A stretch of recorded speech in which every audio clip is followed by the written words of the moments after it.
Қатты жаңбыр кезінде гидроарудан қалай сақтануға болады?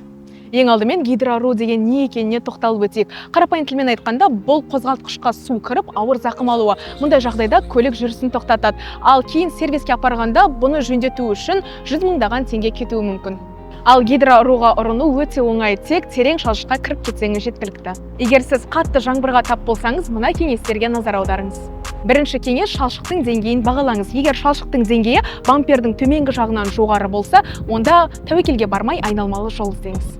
Екінші кеңес, шалшықтан баяу өтіңіз. Егер жылдам жүрсеңіз, көлік алдыңғы толқынды жоғары көтеріп, ол капотқа дейін жетуі мүмкін.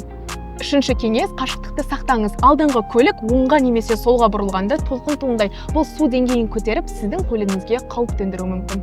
Ең бастысы, мұндай жағдайда тәуекелге бармаңыз. Жүздеген мың теңге жұмсап жөндеткеннен гөрі, мұндай жағдайда айналмалы жолмен жүріп өткен анағұрлым қауіпсіз.